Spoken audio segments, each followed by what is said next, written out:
Muy buenos días, mis amados hermanos. Buenos días. Le invito a que me acompañe a las Sagradas Escrituras en esta mañana, al Salmo 135, versículo 6. Salmo 135, versículo 6. Voy a leer en la versión Reina Valera de 1960, como es costumbre, pero quiero que todos lo tengamos en nuestras Biblias. Dice así la palabra del Señor: todo lo que Jehová quiere, lo hace, en los cielos y en la tierra, en los mares y en todos los abismos. Vamos a orar en esta mañana, mis amados hermanos, para darle inicio a este sermón. Que sea el Señor, por supuesto, quien nos enseñe y nos instruya a través de sus sagradas escrituras, como siempre lo ha hecho. Oremos en esta mañana, mis hermanos. Oh Santo Padre, acudimos delante de tu trono para que seas tú ayudándonos, para que seas tú guiándonos a través de tus escrituras y enseñándonos. Padre, que sea un conocimiento transformador de nuestras vidas, Señor. Esa función transformadora que cumple tus escrituras esté en la vida de mis hermanos, en sus corazones. Que no se endurezcan sus oídos como hacía Israel ante la palabra de los profetas, sino que por el contrario escuchen con toda sumisión y con todo entendimiento, entendiendo, Padre Santo, que tu palabra es realmente nuestra fuente de vida y que es la que debe guiar nuestros caminos, nuestros pasos y moldear nuestros pensamientos. Gracias te doy en esta mañana por cada uno de mis hermanos que están aquí. Te ruego por aquellos que por una razón u otra no han podido asistir y tal vez por aquellos que vienen en camino. Gracias te doy, Señor. Danos unidad, amor y coinonía unos con otros, como debe ser el sentir correcto entre una iglesia local. Que nos animemos, que nos amemos y que nos ayudemos unos a otros para ir en pos de ti en adoración, Señor. Gracias te doy en esta mañana. Instrúyenos a través de tu sagrado texto y que podamos alimentarnos siendo tú nuestro buen pastor y nosotros las ovejas de estos tus mejores prados. Gracias te doy, Señor. Amén y amén. Muy bien, mis amados hermanos, continuamos con nuestra serie de los atributos de Dios. Hoy vamos a comenzar a ver el atributo de la soberanía de Dios. La soberanía de Dios, primera parte. ¿Por qué primera parte? Porque vamos a tomar más de una parte o más de una entrega para exponer la soberanía de Dios, porque es un tema complejo, es un tema que no es sencillo y que tiene muchos matices y tiene muchas aristas que merecen ser expuestas, digamos, con un poco más de detenimiento. El sermón del día de hoy, mis amados hermanos, está estructurado en 4 puntos, en 4 ejes. El primero es: ¿qué es la soberanía de Dios? Es la pregunta que siempre nos hacemos al estudiar cualquier atributo. El segundo es: ¿en qué consiste la soberanía de Dios? Y algunos ejemplos bíblicos de la soberanía de Dios. El tercero será las conclusiones y por último las aplicaciones. Antes de comenzar, mis amados hermanos, tenemos que recordar que hace 8 días vimos la supremacía de Dios. Ese es el lugar que tiene supremo sobre toda su creación, es esa posición que Él detenta y que nos enseña este atributo, que Él está por sobre todo, que tiene una posición, que tiene un dominio sobre todas las cosas. Y dijimos que vamos a enseñar estos 2 atributos porque están concadenados, porque la soberanía es el ejercicio de esa posición. Él es un rey que reina, Él es un rey que está en el trono, pero que también gobierna su creación y ejerce el poder sobre toda su creación. Vimos que los sustentos de la supremacía en primera medida era que Él había creado todo lo que existe y también que Él es todopoderoso y nadie puede igualar su poder. Entonces, en este caso, cuando estudiamos ese poder que deviene de esa supremacía, es que vemos la soberanía. Cómo Él con su poder ejerce dominio sobre todas las cosas que existen. Y eso es lo que vamos a aprender el día de hoy. Vamos nuevamente al versículo y veamos en la primera parte cómo hace el salmista, que en este caso no sabemos quién es, la afirmación. Dice: todo lo que Jehová quiere, lo hace. ¿En dónde? En los cielos y en la tierra, en los mares y en todos los abismos. Muy bien, hermanos, vamos a comenzar con el primer punto. Yo le pido que tenga su escritura abierta porque vamos a acudir mucho a ella y sobre todo cuando veamos los ejemplos de la soberanía de Dios. Lo primero que tenemos que empezar diciendo es ¿qué es soberanía? ¿Qué es la soberanía de Dios? El diccionario de la Real Academia Española de la Lengua define el término soberanía de la siguiente manera: alteza o excelencia no superada en cualquier orden inmaterial. Realmente es una definición que pues no es tan concreta para lo que nosotros necesitamos, pero que sí nos permite ver que Él está en una posición diferente, excelsa, alta, que nadie más puede tener. Pero bíblicamente podemos definir la soberanía de Dios como el ejercicio del poder de Dios sobre toda su creación, sin ningún tipo de límite, sin ningún tipo de restricción, sin ningún tipo de obligación y sin ningún tipo de sujeción a nadie. Es un poder que lo ejerce por su pura voluntad. No lo hace con ningún tipo pues, de coacción de nadie. Y es el ejercicio de la supremacía que Él tiene. Hoy en día, amados hermanos, existen en muchos países del mundo todavía reyes. Pero esos reyes, o algunos de esos reyes, son reyes, pero no ejercen gobierno. Simplemente son una figura representativa del Estado. Entonces existe un rey, pero al lado existe un presidente o un primer ministro, y quien toma realmente las decisiones sobre el país es el presidente o el primer ministro. Caso, por ejemplo, de España, del Reino Unido, de los Países Bajos, de Dinamarca, bueno, y otros muchos países, de Japón. En este caso el rey o el emperador simplemente es una figura representativa, pero él no gobierna, él no toma ninguna decisión en la vida del Estado. Pero es una cosa completamente diferente con Dios. Él no solamente tiene esa figura de poder, de supremacía, sino que también ejerce el poder. No es solamente una figura representativa, sino que Él gobierna y toma decisiones y ejerce su poder sobre todos y cada uno de nosotros. La palabra soberano, el término soberano, en las Escrituras aparece 5 veces refiriéndose a Dios, porque refiriéndose a otros personajes aparece algunas veces más.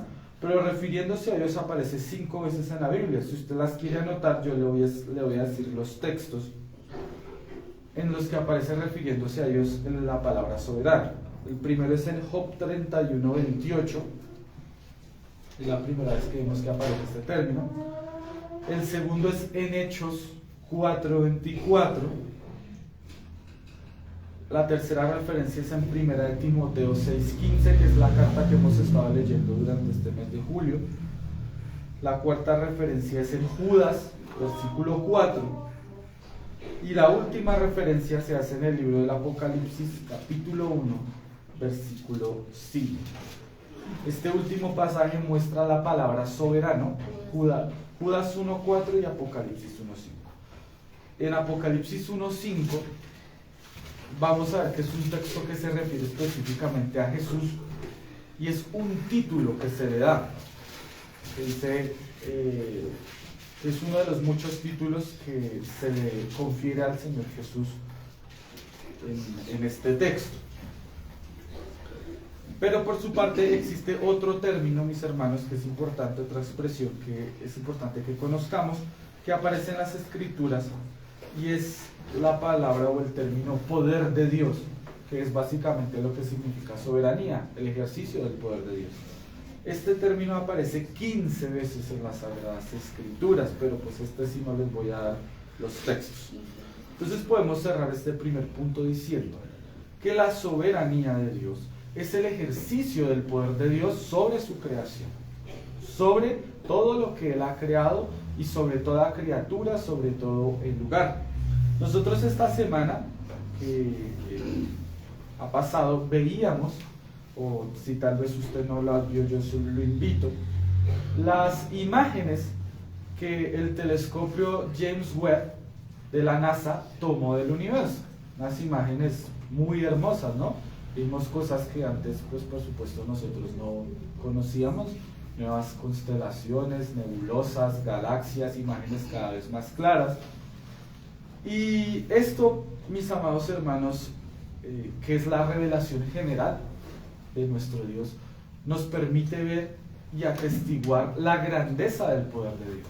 Sobre esos lugares lejanos que nosotros nunca iremos, que nunca conoceremos, porque no tenemos los medios como humanidad para ir, sobre esos lugares tan lejanos, sobre esos confines del universo tan completamente inalcanzables para nosotros, sobre esos también ejerce Dios su poder, porque Él fue quien los creó, porque Él fue quien los hizo. Lugares que están tan lejos que incluso toda la vida nos alcanzaría para llegar a ellos, moriríamos en el trayecto y no llegaríamos todavía. Es más, hermanos, si usted se da cuenta del texto, y volvamos al texto, Salmo 135, 6, mire que el Señor ejerce su poder sobre esos lugares. Dice, todo lo que Jehová quiere lo hace. ¿En dónde? En los cielos, y en la tierra, y en los mares, y en todos los abismos. Haciendo una referencia a ¿qué?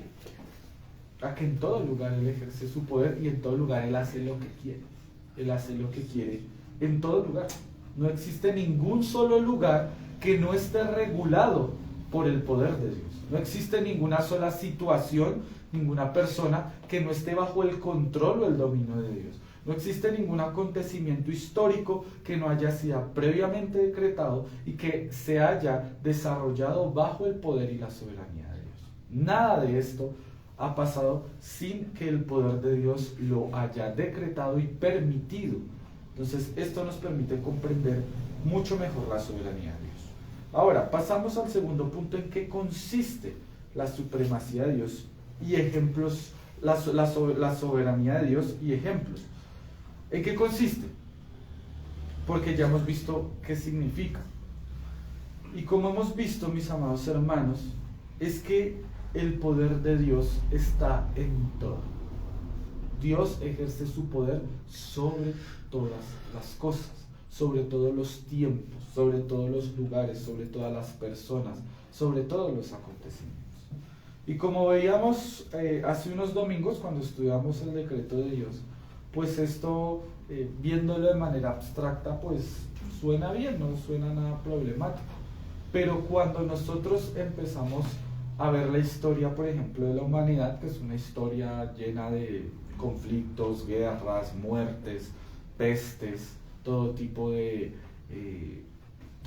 calamidades, desastres naturales, ahí es cuando muchas personas empiezan a cuestionar, ¿no? ¿Esto por qué sucede? Esto, si Dios tiene poder, porque esto no es un jardín de rosas, ¿no? Un paraíso donde nadie sufre, donde nadie llora, donde nadie tiene hambre, donde nadie muere, ¿no? Y estas preguntas, mis amados hermanos, son muy correctas y tienen una respuesta. Bueno, la van a tener a lo largo de esta serie. Y es que cuando empezamos a ver las partes más detalladas y específicas de la soberanía de Dios, empezamos a ver cuestiones que afloran, pero que las Escrituras les dan una respuesta oportuna y adecuada. Pero mientras tanto, hermanos, lo que podemos decir es que la soberanía de Dios consiste en que Dios lo tiene todo bajo control. Amén. Nada existe que Dios no haya regulado o permitido. Y esto, como les digo, pues es bueno en el sentido que nosotros vemos, no, pues Dios tiene un control bajo toda mi vida, amén, listo. Pero cuando vemos, por ejemplo, la invasión de Rusia a Ucrania, eso está bajo el control de Dios. Una hambruna, el coronavirus, un desastre natural, un huracán, eso está bajo el control de Dios. Y por supuesto esas preguntas que afloran deben ser resueltas por las Escrituras, pero no lo vamos a hacer hoy como lo dije, sino que lo que vamos a ver es cómo Dios bíblicamente ejerce el dominio y cómo las Escrituras dan testimonio del dominio de Dios en la creación. Entonces hay actos, mis amados hermanos, o conductas que solamente Dios pudo o puede ejercer sobre su creación y que ninguno de nosotros puede hacer, y que nos permite entender y demostrar que Dios tiene bajo control todo, incluso nuestras propias vidas. Entonces vamos a ver que las características del dominio de Dios es que es un dominio absoluto, es un dominio exclusivo y es un dominio único. Él no gobierna con nadie, no hay un condominio, no es que Él gobierna una partecita y la humanidad gobierna otra, no es que Él gobierna una parte de mi vida pero la otra la gobierno yo. El dominio de Él es absoluto, es exclusivo, Él no gobierna con nadie más. Y es único porque es el único quien lo ejerce, no hay nadie más que ejerza dominio sobre todas las cosas, sino solamente Él. Y es por eso, mis amados hermanos, que es bueno que usted empiece a meditar varias preguntas, porque el objetivo es que a lo largo de la exposición de este atributo, que vemos que la primera parte, surjan y afloren esas preguntas para que sean las Escrituras quienes la contesten. Decía un pensador griego, es imposible aprender sin preguntarse el porqué de las cosas, ¿no? Pues si nunca nos preguntamos nada, pues realmente es que no nos interesa adquirir ningún conocimiento. Vamos a ver en primera medida 3 situaciones que demuestran bíblicamente el dominio de Dios sobre la creación. 3 ejemplos bíblicos y después vamos a ver otros ejemplos bíblicos diferentes. El primer ejemplo bíblico que nos muestra el dominio de Dios sobre su creación se encuentra en Génesis capítulo 1, versículo 1. Génesis capítulo 1, versículo 1. Creo que todos no lo sabemos de memoria, ¿no? En el principio creó Dios los cielos y la tierra. ¿Cómo ejerce su dominio? En que Él fue quien creó todo. El que tuvo el poder de crear, el que tuvo el poder de hacer todo lo que nosotros conocemos. Antes de que Dios creara, en el principio solo estaba Él mismo, solo estaba Dios y las criaturas celestiales que Él había creado. Pero antes de que Él creara cualquier otra cosa, Él estaba allí, y al ejercer su poder, creó los cielos y la tierra. Y vamos a ver en todo el capítulo 1 que empezó a habitar y a poner nuevas personas y nuevos elementos en la tierra. Puso animales, puso plantas y puso al ser humano. ¿Quién tuvo el poder para crear? Solamente Dios tuvo el poder para crear, en este caso, el ser humano. Pero veamos que aún hoy en día, con el avance de la tecnología, existen cosas que el humano no ha podido crear. Por ejemplo, el ser humano no ha podido crear cosas que Dios creó pues, desde el principio, como por ejemplo el agua. Ustedes se dan cuenta que el agua es un recurso que aún debemos extraer de la naturaleza, no es algo que nosotros podamos hacer en un laboratorio o en una máquina. Y por supuesto el agua es algo que Dios creó. Otro ejemplo, hermanos, que Dios creó y que nosotros ni aún con todo el avance tecnológico que hemos tenido en los últimos siglos hemos podido crear es la sangre. Nosotros no hemos podido crear un sustituto de la sangre.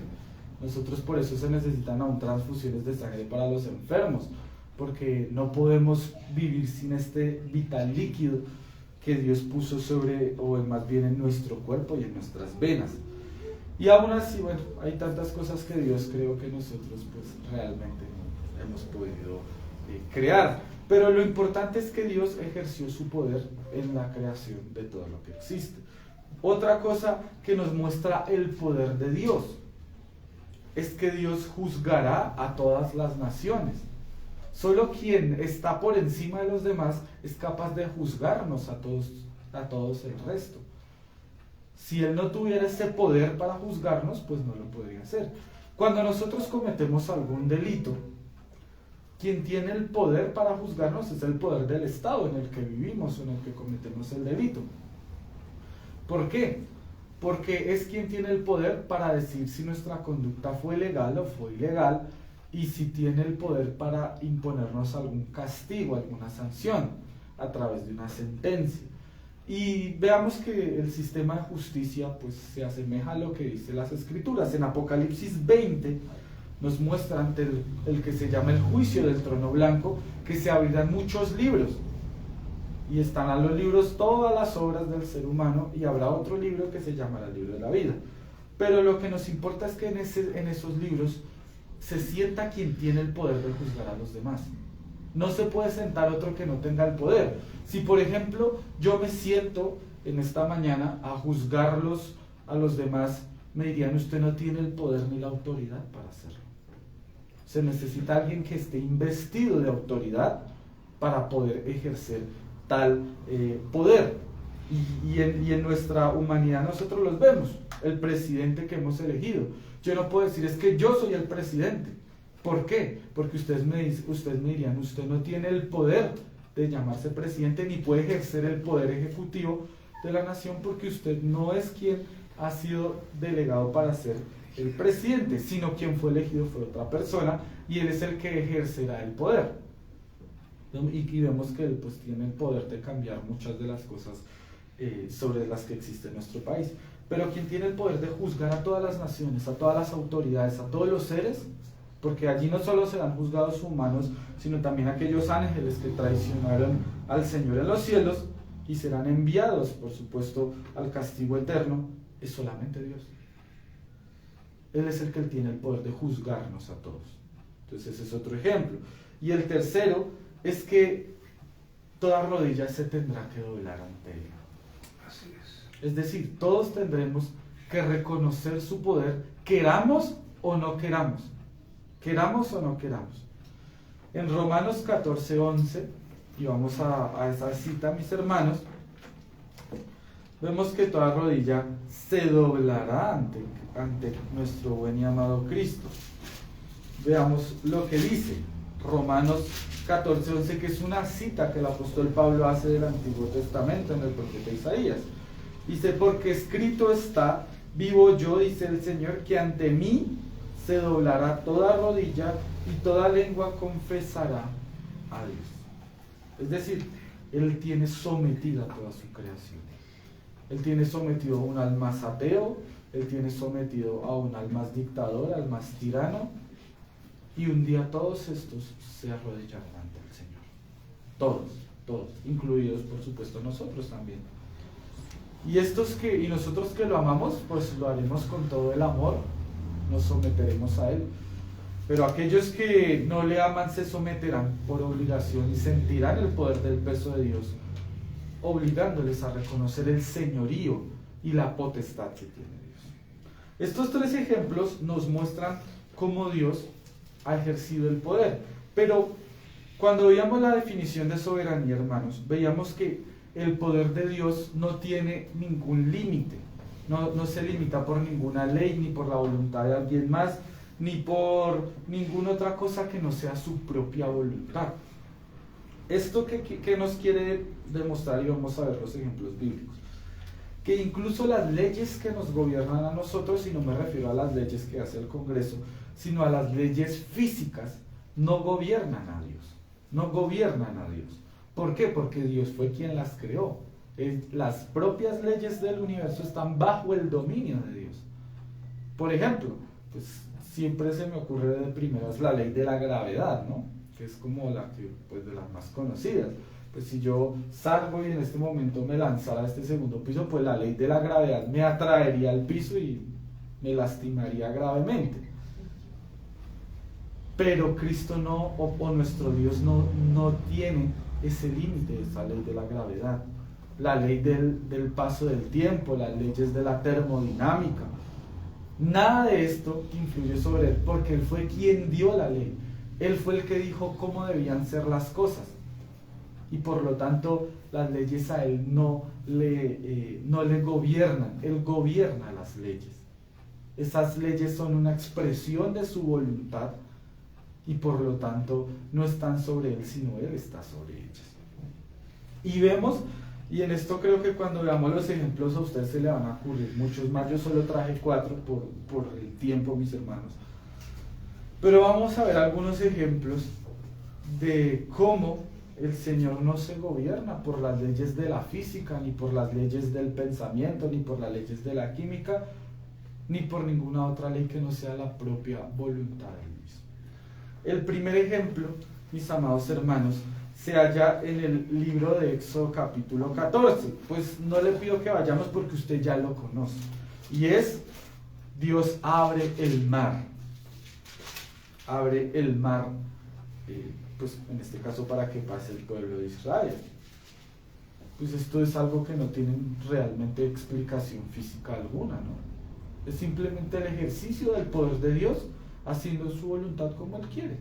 Nosotros vemos que muchas personas, no, pero es que eso nadie lo puede hacer, y es cierto, o sea, nosotros no podemos tratar de imitar algo que solamente Dios puede hacer.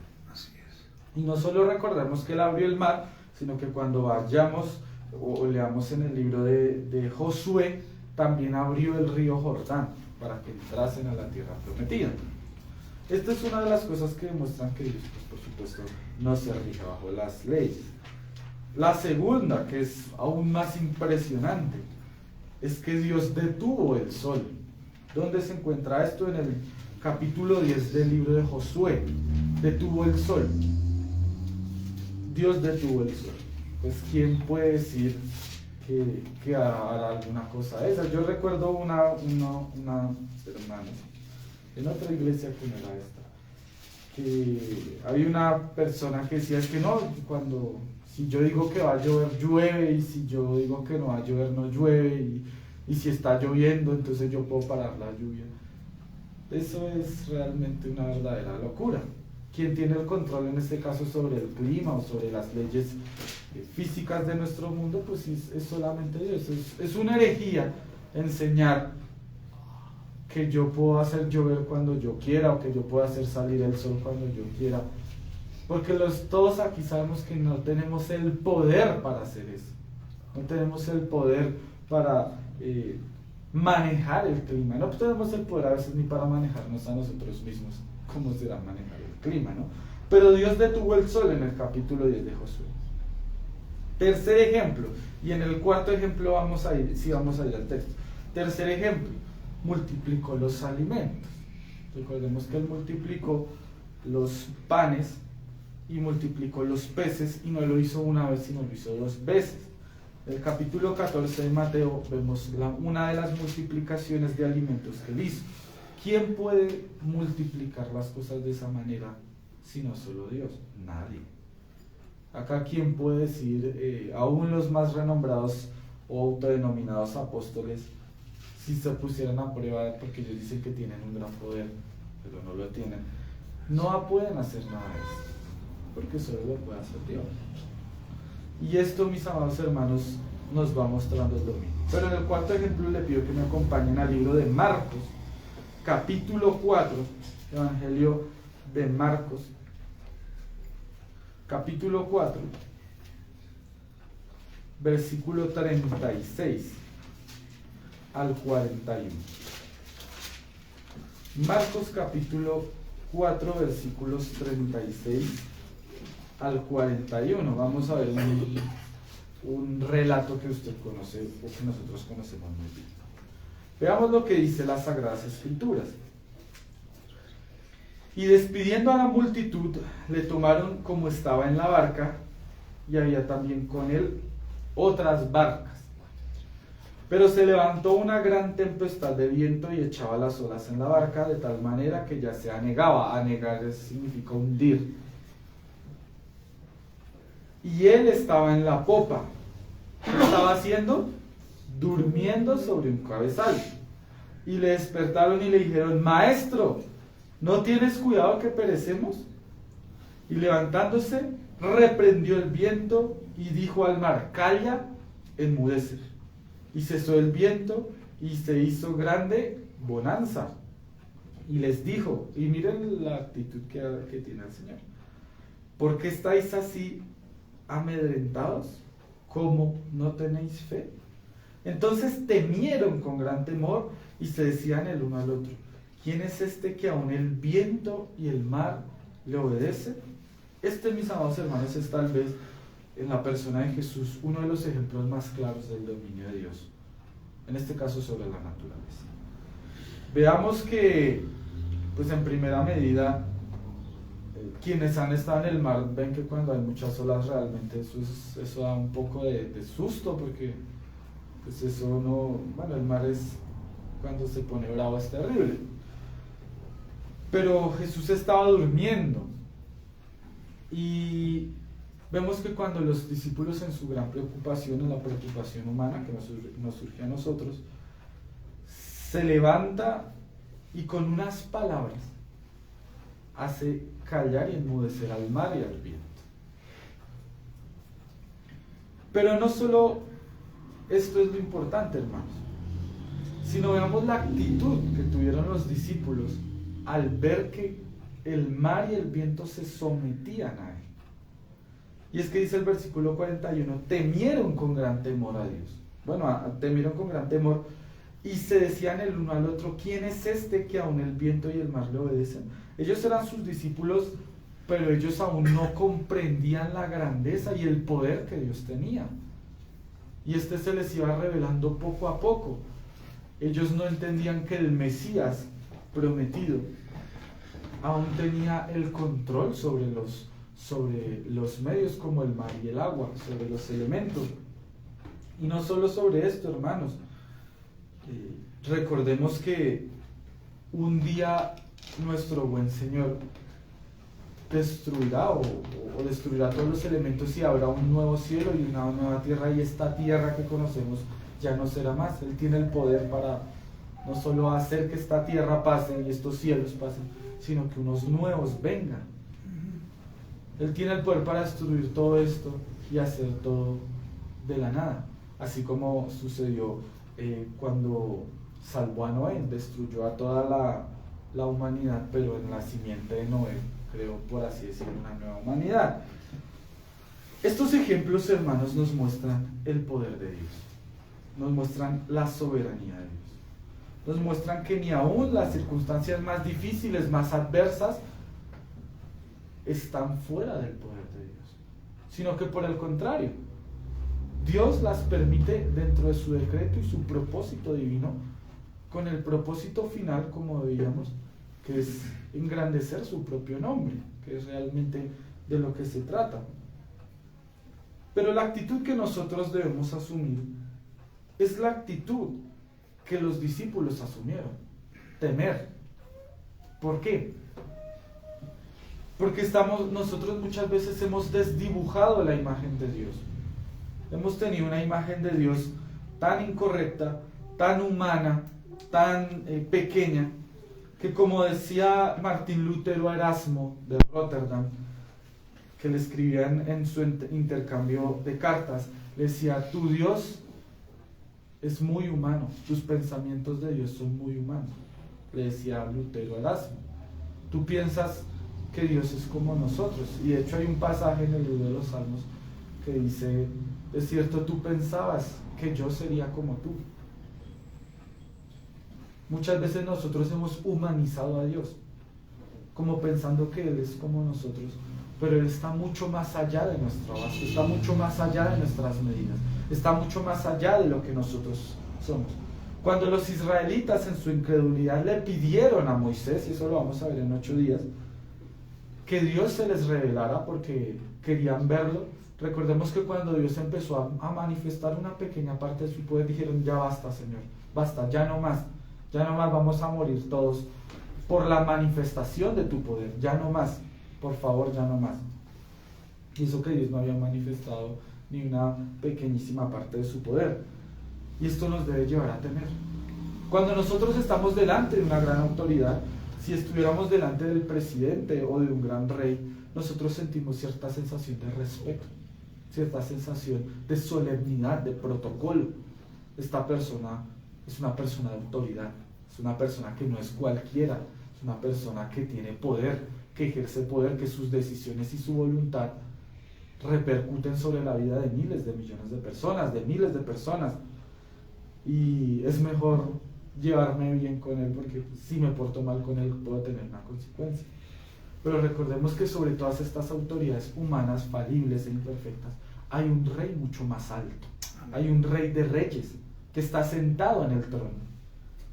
Y aquel que está sentado en el trono y aquel que está sentado a la derecha del trono, que es Cristo Jesús, es mucho más impresionante. Nosotros hemos humanizado a Dios, pero se nos olvida que es un Dios de temor, que Él mismo nos enseña que debemos temer, no con miedo, pero sí con reverencia y con amor. Nosotros muchas veces hemos pensado que Dios es un Dios que se parece a nosotros, que Él no le importa nada, que es relajado y que Y no nos olvidemos nunca que cuando acudimos ante el trono del Señor, acudimos ante el soberano del universo. Él es quien hizo todo, Él es quien ha hecho todo, Él es quien hará todo, Él es quien su voluntad se cumplirá por encima de todas nuestras voluntades. Por eso cuando usted ora, cuando usted estudia las Escrituras, recuerde que está delante del trono del más grande de todos, del que no tiene ninguna otra persona más arriba de él, de aquel que con su sola palabra puede quitarnos la vida, que aquel con su sola palabra puede darnos toda la gloria o darnos toda la humillación, de aquel que en sus manos se encuentra nuestra salud, nuestra vida, nuestra familia y todo lo que nosotros somos. Que como decíamos hace 8 días, con el solo chasquido de sus dedos, que con sola su palabra, que calmó al mar y le dijo, calla, enmudece, puede decirnos, como le dijo, hoy ha venido el Señor por tu alma. Que Él es el que un día nos dirá, siéntate a la derecha y bienvenido al reino de Dios, o el que nos dirá, yo no os conozco, apartados de mí, malditos, y nos enviará. Nunca olvidemos y retomemos esa imagen, hermanos. Los puritanos tenían una imagen tan grande de Dios que tomaban muy en serio el mandamiento de no tomar el nombre del Señor en vano. Ellos no hablaban con la vaguedad y con la ligereza que hablamos hoy en día sobre Dios, sino que ellos sabían que Dios no estaba para chistes, para bromas o para cualquier tipo de banalidades como las que tenemos hoy en día. Nosotros como iglesia actual, como iglesia del siglo XXI, hemos perdido la imagen de Dios y pensamos que nuestro Dios es humano. Pensamos que nuestro Dios es nuestro amigo y que Él se aguanta todas nuestras cosas y le podemos hablar como queramos y podemos hacer como queramos.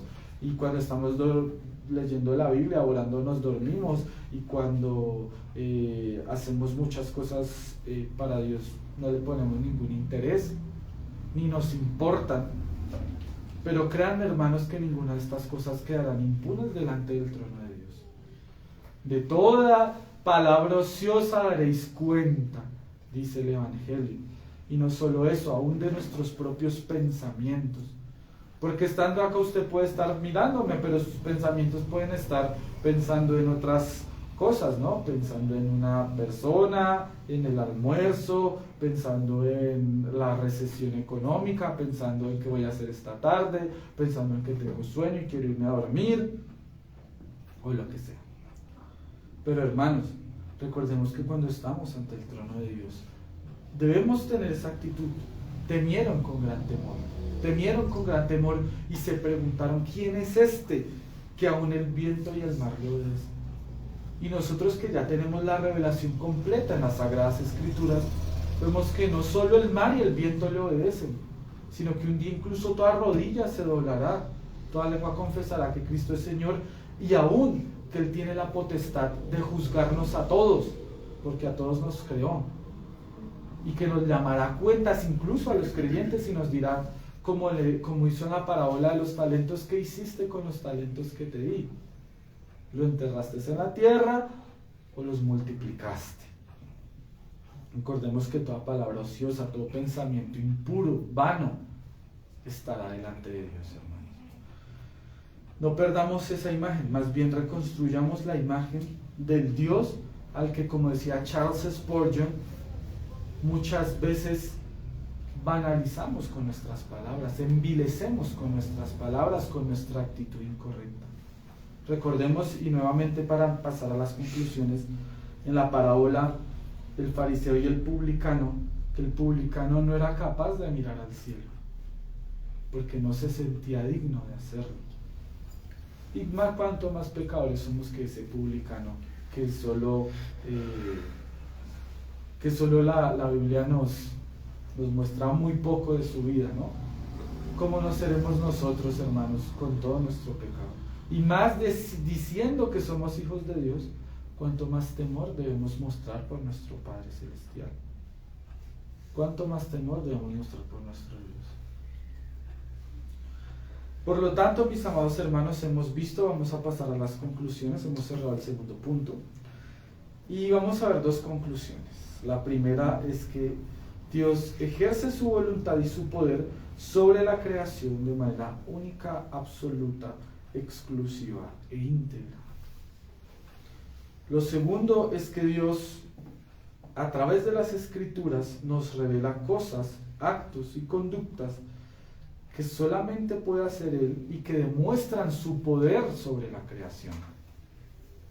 Nosotros, ni el más entusiasta de los autodenominados apóstoles se atrevería a hacer estos actos porque sabe que quedaría en vergüenza, sabe que quedaría descubierto. Recordemos esta pandemia que terminó, que ellos fueron los primeros que se escondieron, que fueron los primeros que cerraron las iglesias, cuando supuestamente hacían grandes jornadas de sanidades, de curaciones.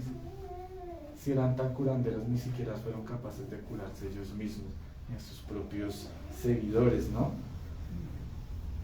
Y creo que cuando usted recuerde los milagros, como decimos nosotros, los milagros de Jesús, que no son más que manifestaciones de su poder para que los humanos crean, creo que usted puede ver muchos más, o recordar muchos más, cuando el Señor convirtió el agua en vino, cuando resucitó a Lázaro, cuando sanó al ciego, cuando sanó al leproso. Pero, hermanos, y para pasar a las aplicaciones, nosotros hemos visto el poder de Dios en la transformación de nuestra muerte como pecadores a la vida que tenemos como hijos de Dios. Y ese es el principal milagro. Muchos hoy en día, o bueno, y no solo en día, en la época de Jesús, buscaban los milagros. Señor, muéstranos un milagro. Que les dijo, no, el milagro con el que se deben conformar es con el milagro de Jonás, de la gran calabacera. Y hoy en día, hermanos, muchos buscan milagros y no ven los milagros que hace Dios en su vida. No los ven. Les parece que es algo que ellos se merecen, algo que Dios me tiene que dar porque soy yo y ya. Y no ven que solo tener vida o salud es milagro. Pero no solo en eso, que tener vida eterna es un verdadero milagro, que solo el poder de Dios puede ejecutar. Aplicaciones, hermanos. Primera, debemos adorar al Dios soberano y santo. Su poder es tan grande que no podemos más que adorarle. No podemos hacer algo diferente a adorarle. Lo segundo es que debemos temer, como temieron los apóstoles, ante un poder tan grande, ante alguien tan poderoso. Si tememos frente a los poderes humanos, muchas veces, si vemos, no sé, un escuadrón del ejército, de la policía de 30 soldados que nos viene a buscar, pues eso nos da cierto temor, ¿no? Y si tememos ante humanos, que la Escritura nos dice, no teman ante aquel que puede quitarles la vida. Bueno, no teman sí ante la vida, sino aquel que puede echar su alma en el infierno, que es Dios. Si tememos ante ellos, ¿cómo no temer ante el poder absoluto? Ante el poder incuestionable, grande, soberano, excelso, sublime, que es el poder de Dios. Y la última aplicación, hermanos, debemos arrepentirnos por nuestra imagen incorrecta, falsa y humanizada de Dios. Dios no es como nosotros. Dios no se parece a nosotros en nuestro carácter ni en nuestra manera de ser. Dios es todo completamente perfecto. Amén. Y un día, mis amados hermanos, cuando estemos delante del trono de Dios, nos daremos cuenta que Dios será mucho más grande de lo que nosotros pensábamos. Y entonces temeremos. Pero es bueno que nosotros que somos creyentes, la iglesia de Dios, la novia, la amada del Señor, conozca cómo es su novio. Nosotros no podemos adorar a un Dios al cual no conocemos. Así es. Nosotros no podemos obedecer a un Dios al cual desconocemos su magnitud, su grandeza. Nosotros por mucho tiempo fuimos enseñados en un evangelio que enseñaba a un Dios pequeño, humano, falible. El Dios que les digo, el Dios que toca y nadie le abre. El Dios que está esperando allá afuera, el Dios que está triste y Dios no es ese. Como vemos, Dios es tan grande y tan poderoso que Él puede hacer lo que quiera con nuestras propias vidas, con la creación. Él es quien permite las plagas, las pestes, las guerras, los huracanes. Él fue quien abrió la tierra y consumió a aquellos que se rebelaron contra Moisés y cayeron directamente a la muerte. Recordemos siempre estas cosas, hermanos, porque es este mismo Dios, no ha cambiado, Él sigue siendo el mismo. Él sigue siendo el mismo, igual de poderoso, igual de fuerte. Y si nosotros no comprendemos a Dios en la dimensión en la que Él se ha revelado, entonces estamos adorando a un Dios que no sabemos ni conocemos. Debemos adorar al Dios de las Escrituras. Pongámonos en pie en esta mañana, mis amados hermanos. Vamos a orar a nuestro buen Dios y vamos a primero agradecerle porque Él se revela en las Escrituras, pero también que nos permita tener la imagen correcta, santa y poderosa que es que Él tiene. Debemos adorar a Dios por quien es, que se nos revela en las Escrituras, por lo que ha hecho, por sus obras, por lo que hará, y debemos adorarlo de la manera apropiada, que es como las Escrituras nos enseñan que debemos adorar. Oremos en esta mañana, mis amados hermanos. Amado Señor poderoso, cuán indignos, Padre Santo, o cuán indigno yo me siento de acudir a tu trono, Señor. Cuando veo que tu trono es tan grande y tan poderoso, cuando tú, Señor, ejerces el dominio completo sobre tu creación, no puedo nada más, Señor, que humillar todo mi ser, porque soy indigno, Señor, como cuando Moisés le hiciste quitar el calzado porque pisaba tierra santa, así soy yo, Señor, pisando una tierra de la que no soy digno de conocer, Señor. Y que solo la dignidad y que solo el mérito de poder acudir ante tu trono se le puede dar a nuestro buen Señor Jesucristo y su obra, Señor. Ayúdanos a recordar, como decía Charles Spurgeon en la oración, Señor, que cuando acudimos ante tu trono es como cuando vamos en audiencia al palacio más majestuoso del Rey más poderoso. Debemos ir con respeto, debemos ir con temor, debemos ir con toda solemnidad, pero también con amor y confianza, como lo enseña tu palabra, de que acudimos no en nuestro nombre, porque ni siquiera podríamos entrar, sino en el nombre que es sobre todo nombre, que es el nombre de Cristo, Señor. Y ante tu trono podemos ver, y en tus Escrituras podemos reconocer que tú eres tan poderoso y tan grande, que exclamamos junto a los apóstoles: ¿quién eres tú, Señor, que todos se someten ante ti? Eres el Todopoderoso, eres el 3 veces santo, eres el más grande, Señor. Eres el que murió, pero que también resucitó y venció aún a la muerte, la cual ningún humano ha podido vencer. Ni con todas sus riquezas, ni con todo su poder, ningún humano ha podido vencer a la muerte. Pero como leíamos en el Salmo del día de hoy, Señor, tú nos guiarás aún más allá de la muerte. Tú nos guiarás. Tú venciste a la muerte en la cruz del Calvario, y aunque un día perezcamos, en el poder de ti resucitaremos para darte gloria, Señor. Porque tú venciste a la muerte y creemos que un día la venceremos junto a tu lado, Señor. Ayúdanos a quitar ese Cristo humanizado, triste, débil, resistible y completamente penoso que nos fue enseñado y que no es el que nos enseña las Escrituras. Que vayamos en pos de ti, de tu palabra, y vamos al Cristo Todopoderoso, el que dio vida, Señor, el que ascendió y se sentó en el trono celestial a la diestra del Padre, el que un día volverá como león rugiente y juzgará a las naciones y las quebrará como una vasija de barro, como lo enseña tu palabra. Ayúdanos, Cristo Jesús, a ver en ti ese Dios que conoce nuestros pensamientos aún antes de que los concibamos en nuestra mente, que sabe, Padre Santo, y que juzgará a todas las naciones conforme a sus obras, y conforme a las obras del Cordero juzgará a sus hijos. Gracias te doy por esta mañana, Señor. Permítenos seguirte conociendo. Qué glorioso es que nos permitas conocerte por tus atributos, Señor, y no por los pensamientos ni las ideas que se nos ocurrían o que el mundo nos entregaba, Señor, sino por la revelación que tus escrituras nos proporcionan de manera santa y de manera indefectible. Gracias te doy en esta mañana. Permítenos tener o continuar con este culto de manera santa, de manera digna, y sabiendo que lo hacemos para ti, oh santo y amado Rey. Gracias te doy, Señor. Amén. Nos despedimos de nuestros hermanos en Facebook. Ya nos vemos más tarde.